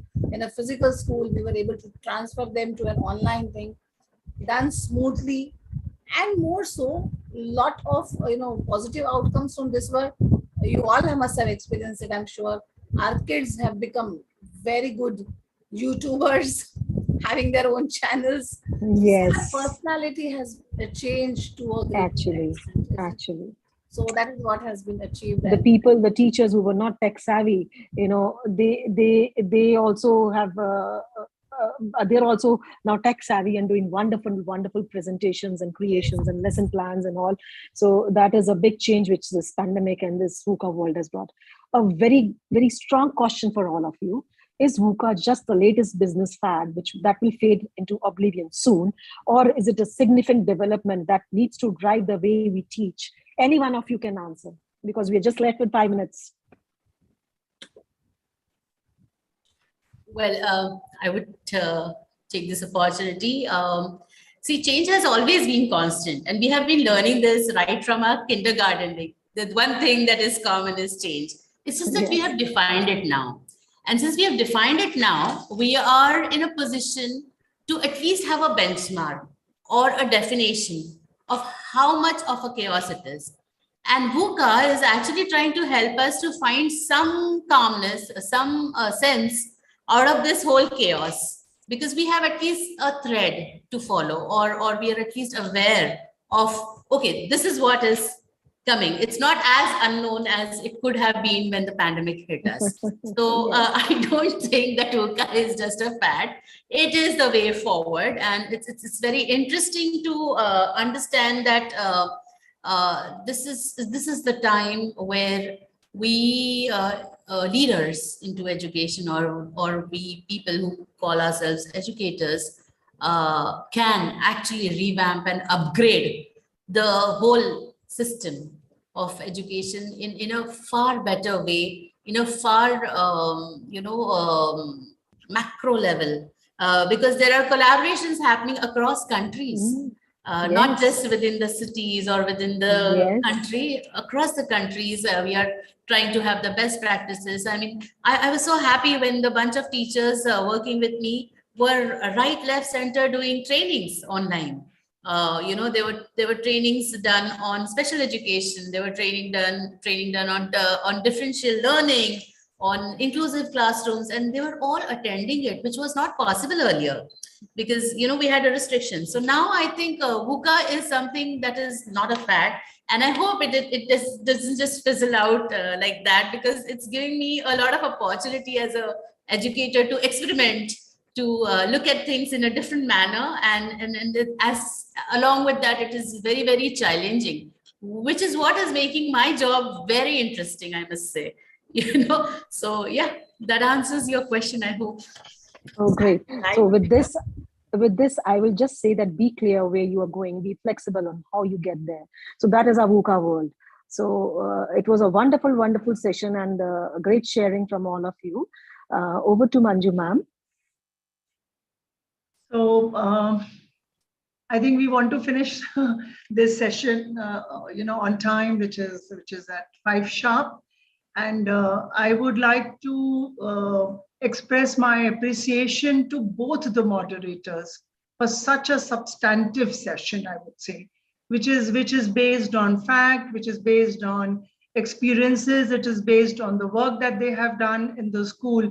And I think all the sharing that happened today were so meaningful, and we could all relate to all the sharings which happened today. My deepest gratitude also goes to all the panelists who participate, as I said, shared some of their interesting views, their observations, and I think they come with the kind of huge experience that you have, trying to do something new with the children, because we as educators, we are in the process. If I talk about volatile world, then we are completely in the process of unlearning and relearning, and I think this is what has made our education system so dynamic. I will quickly wind up the session with some of my thoughts, and then I think Mr. Abhishek is ready with his takeaways, his presentation. He was very quick in sharing his presentation. So, are we sharing the presentation made by Abhishek ji?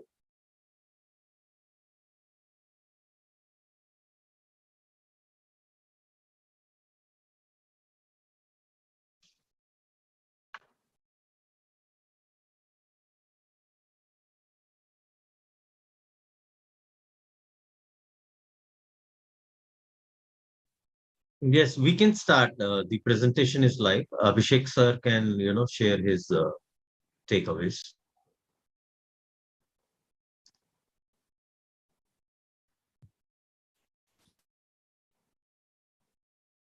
Yes, Manju ma'am, if you permit, I'll be sharing my observations and note. So I think the point which emerged from the first discussion was how important it is to co-create a process by which the students collaborate with teachers in designing their own learning experience. Learners construct knowledge and meaning to day-to-day experience. Somebody also spoke about co-creation and enhances meaningful learning opportunities. A lot of been discussed on that, and how important student engagement is. I think what is also important that we should also look for an open pedagogy. This was one thought that came in my mind, and I think it was also expressed by some of the panelists. Goal setting was one which was highlighted with Trilok, and I think it was extremely important that we create that kind of a student stimulating environment in our schools. We need to start small. We need to start doing some engaging activities in the school, invite student feedback, as well as engage in some reflective practices.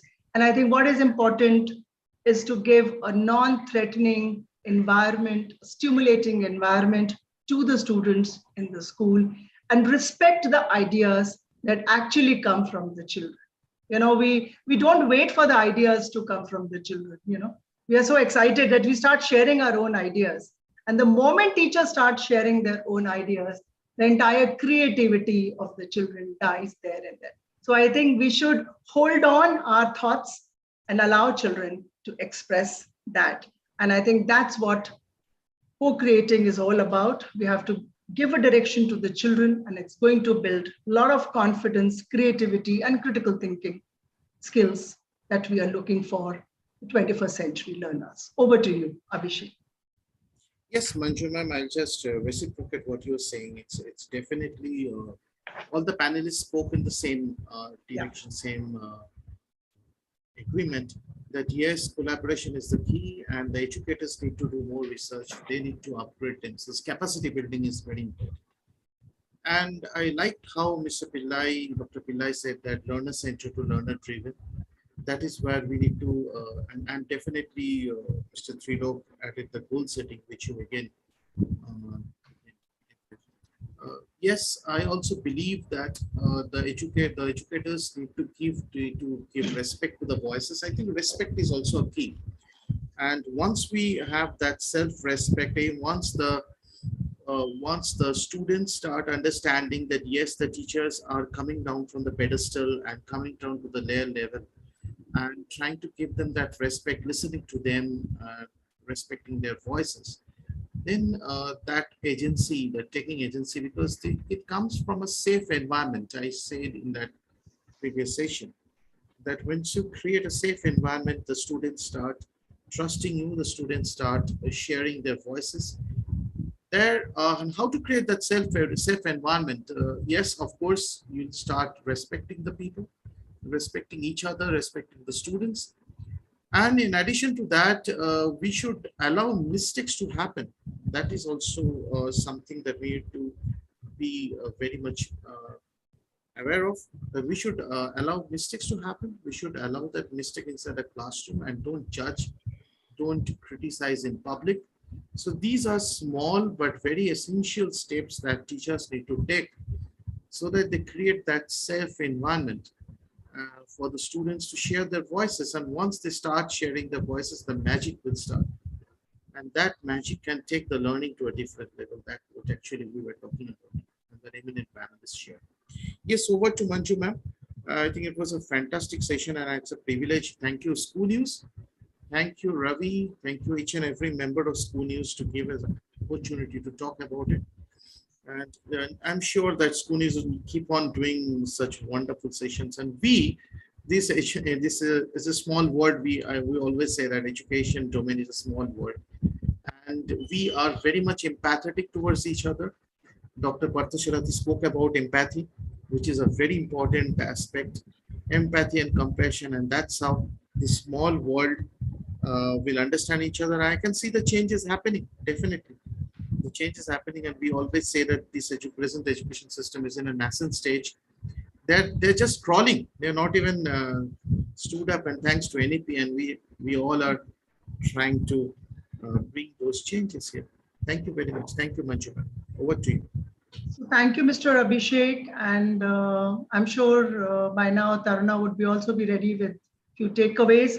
But I think a lot has been said about how to deal with this kind of an uncertainty. All I would just like over here is that curriculum should also focus on social-emotional learning. I think that is extremely important. And also nurturing. We don't talk much about the soft skills, I think, but they are extremely important. Life skills, soft skills, values, how to adapt to a new situation, how to make children resilient in today's, times, and allow them to take some risks also. So risk management, empathy, we are not looking for people to give us sympathy, but yeah, empathy would be one important component, because empathy is actually going to lead to problem solving, design thinking, and critical thinking. And these are some of the important skills that we have been talking about. And I think it is very important that we start at school, we start working on these skills and competencies, which will help children to sail through during tough times. So Taruna, very quickly, we just have 2 minutes for you. If you can quickly share takeaways. Ma'am, the session was a wonderful one. I hope that you had heard, and there were many good opinions and sharings by our panelists. First takeaway is that we should have flexible stakeholders, open-minded, dynamic, and with creative leadership, so that a lot of creativity can flow in the curriculum and in the schools. And second takeaway was that ever changing clarity and critical thinking has to be there in the curriculum, so that a lot of 4 C's can be incorporated in the syllabus. Takeaway 3, team members to share and implement new strategies, where the panelists said that we should give that opportunity to our teachers, and they should also share and give their ideas with their experience, and they should be incorporated in the curriculum and can be taken forward. And fourth takeaway is the technology is new normal, where our children are doing wonderful jobs. And one of our panelists said that they are born ITians and we are IT immigrants. So that was wonderfully said, that the children are actually tech savvy and they're doing very, very good things with the technology, and it is going to stay with us. Takeaway 5 was that application-based and project-based learning assessments should be there, where the children should be assessed on the project base, so that the children who are average or below average, they also get the opportunity to perform. And it has been seen with their experience that they perform better with all these application-based and project-based learning. Takeaway 6, we need to have plan B for students who don't learn. Right? Takeaway 7, that be clear where you are going and be flexible on how you get there, which is rightly said that we should be actually clear in our intentions and in our plannings, that with this pandemic, we have learned a lot and we have actually implemented also. Takeaway 8, assessments need to be designed seriously and they should be a balance for all the learners. Takeaway 9, involving parents in the assessments was one of the suggestions which came from the panelists. Thank you. Over to you, ma'am. So thank you, Taruna, for 10 to 12 takeaways that we have. And if we are able to, bring about 5 to 6 into our system, I think we are done for the day. Yes. I would like to call upon Ms. Khushbu Pandey. Khushbu, are you there? Yes, ma'am, I'm there. From STAR to share a few words about a very interesting and upcoming learning opportunity for all of us. I think which each one of us should avail. So Khushbu, if you could quickly take us through this learning opportunity which is coming very, very soon. Thank you, Manju ma'am. And it was really a great learning experience for all of us listening to the education experts today. We learned so much. We learned about student engagement, co-creation, curriculum design principles, and so many other exciting and pertinent topics. So for all those who are interested in similar topics, and for those who want to be future ready, I have a news for you. STAR is bringing to you an immersive week-long program, which will highlight aspects about the emerging trend and future of education. It's going to cover new age pedagogical innovations to integrate the so-called nature, culture, and experience of education. And the best part of this program is that it's going to bring together a global community of experts. So we have facilitators coming in from not only India, but international platforms. The next question is that who all can attend this program? So it's open to all educators, so principals, HODs, coordinators, leadership team of schools, directors, research scholars. So everybody like you and me, all teachers and education experts and participants can participate in this program. What are the key takeaways for all of us? I would primarily categorize it like this. We are going to learn various approaches to build future learning systems, role of new age technologies, and future skills and competencies. So I, on behalf of STAR, invite all of you to be a part of this futuristic system. So see you all on Monday, May 23rd. It's going to start from Monday and end on May 27th. And in order to know more about the program, you can log on to star.in. The details are also being flashed in the chat box. So see you on Monday. Thank you, and over to you, Manju ma'am. So yeah, somebody asked if there's some cost attached to it. Yes, nothing comes free, and we don't value anything that comes free. But I think it is very, very nominal because, as I said, as Khushbu said, it is 1 week, 5 days immersive program. And I think it will be a great learning opportunity. I think once you register, you will come to know the details of the finances also. But I believe me, it's worth every penny. If I say that as an educator, yes, I think it is a great platform, and I think all of us should take a benefit out of it. Well, with this note, I conclude today's very, very engaging and an inviting session. I would especially like to thank Mr. Ravi Satlani, CEO of School News, and all the moderators and all the panelists for making this Friday much more meaningful and purposeful. Thank you, and have a great day ahead. Bye-bye.